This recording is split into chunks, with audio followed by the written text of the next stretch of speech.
Guys, তোমরা সবাই কেমন আছো? আশা করি ভালো আছো, আর আমিও ভালো আছি। এখন থেকে আমার ভিডিওটা স্টার্ট করলাম, দেখতে থাকো। আর এখন বাজে প্রায় 9টা, সাড়ে নটা মতন। আর আমি একটু গিয়েছি রান্নার জায়গায়, কারণ রান্না করছি। মেয়ে যাবে খেয়ে পরে আঁকা স্কুলে যাবে। আজকে যেহেতু রবিবার, তো স্কুল টিউশন নাই, আঁকা স্কুল আছে। আজকে কম্পিটিশানও আছে ওই আঁকা স্কুলে। তাই ও রেডি সেডি হয়ে সাজ করে বসে আছে, খাবে বলে আর কি। খাওয়ার এখনও জোগাড় হয় না, তাই ও বসে আছে। যারা তোমাদেরকে দেখায়, ও রেডি হয়ে গেছে, ও যাবে এখনই আঁকা শিখতে। আর আমার রান্না হচ্ছে একটু, তো ওর জন্যই তাড়াতাড়ি করে রান্নাটা করতে হচ্ছে আসলে। তো তারা এই যে মাংসটা কষিয়ে নিচ্ছি। আর রবিবার মানেই আমাদের মাংসর দিন। এই যে ভালো করে কষিয়ে নিচ্ছি, আলু দিয়েছি আর মাংস দিয়ে কষানো হচ্ছে আর কি। এই যে খুন্তি করে নড়াচ্ছি। তো কেমন এসছে দেখো কালার। এখন সেরকম কালার বোঝা যাচ্ছে না, এই তো সব মশলাপাতি দেওয়া হয়েছে। তো আমি সেই জন্য ভালো করে কষিয়ে নিতে হবে। তবে জল দেওয়ার আগে অনেক ভালো করে কষাতে হবে, যাতে তেলটা যেন উপর দিকে বেরিয়ে আসে আর কি। এই যে রেডি হয়ে বসে আছে। আর এই কুর্তিটা জানো তো, আমার কুর্তিও পরেছে, বুঝতে পেরেছ? কিন্তু ওর কোনো জিনিস আমাকে পরতে দেয় না, কিন্তু ও পরে নিয়েছে দেখো। আর খাবার জন্য বসে আছে। এই যে হাঁড়ি আমি উবুর করেছি, ভাত নামাবো। আর হচ্ছে চিকেন। আজকে রবিবার, যেহেতু রবিবারে আমাদের চিকেন হয়, তো সেই জন্য চিকেনটা বানাচ্ছি। ওই বললো মা বানাও, তারপর আমি যাব আঁকা শিখতে। ওই জন্য বসে আছে দেখো, সব রেডি সেডি চান টান করে একদম। তো চলো আমার চিকেন কত দূর তোমাদেরকে দেখা। হ্যাঁ দেখো ফুটছে, মানে ঝোল খাবে না, ও কষা খাবে, কষা খেতে ভালোবাসে। তো ঝোল করবো না, এই কষাটা করে ওকে দিয়ে দেবো খেতে। ও চলে যাবে, তারপর আমি আবার পরে জল ঢেলে করবো আর কি। ওর জন্যই তাড়াতাড়ি করে বানাচ্ছে। আর ভাত নেমে গেছে, এখনও চিকেনটা হয় নাই, তাই ভাবলাম চিকেনটা বানিয়ে নিই, তারপরে ওকে খেতে দিয়ে দেবো। আর আমার এইদিকে একটু দেরিও হয়ে যাচ্ছে সকালবেলায়, বুঝতেই পারছো। আর ওর বাবা চলে গেছে, ওর বাবাকে করে দিয়েছি রুটি, সুজি, এই সকল করে দিয়েছি, শুকনো খাবার আর কি। আর এই এখন রান্নাটা করছি আর কি। সকালে ওই বললাম আর ভাত খেতে মন যাচ্ছে না, আসলে সব ঠান্ডা লেগে গেছে, সেজন্য ভাতের রুচি নেই। তারপরে জ্বর আসছে, ওই জন্য বললাম ভাত খাবো না, আমাকে রুটি করে দাও। তো তখন তার চিকেনের দোকান খুলে নাই, তাই চিকেনটা করতে পারি নাই। তো এখন বানাচ্ছি, চলো তোমাদের সঙ্গে আবার পরে দেখা। তো এই তো মানে জল দিয়ে দিয়েছি, এরপর ওই ঝোলটা ফুটছে আর কি। দেখো এরপর কালারটা আসছে, যত ফুটছে তত কালার আসছে।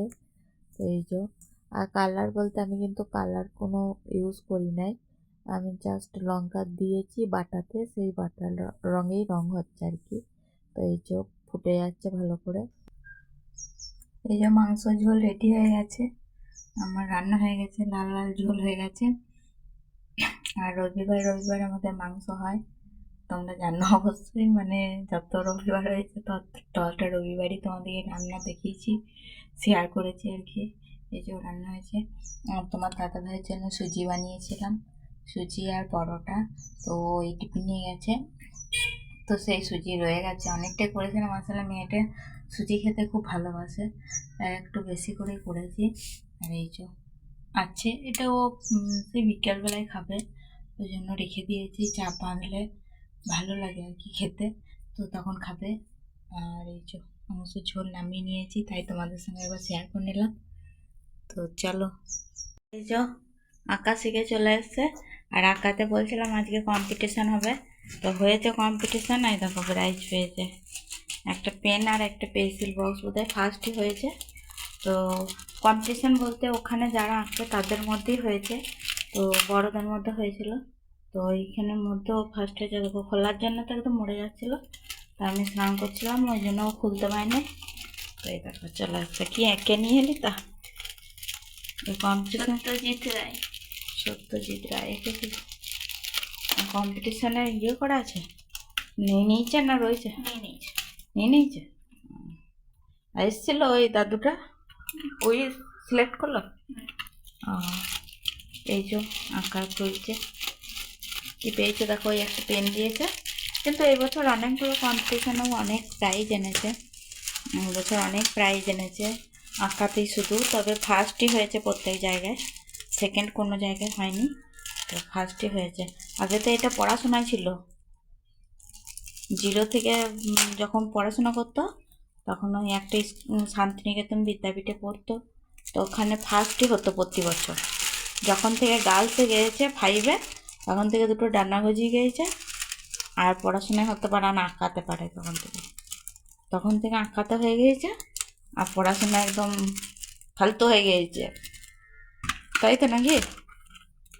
হুম, কি তাই তো? তুমি খোলা। পড়াশোনার প্রাইজ টানতে হবে না? এই যে পেন্সিল বক্সটা ভালোই দিয়েছে, কিন্তু বাচ্চাদের হয়ে গেছে। এইটা 25, এত ছোট পেন্সিল বক্সটা আর চলবে না।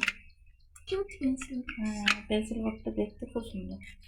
তো যা দিয়েছে প্রাইস তো প্রাইজই, তাতে ছোট আর বড় সবই সমান। তো চলো, ফার্স্ট প্রাইজ নিয়ে তো ঢুকছে, এটাই।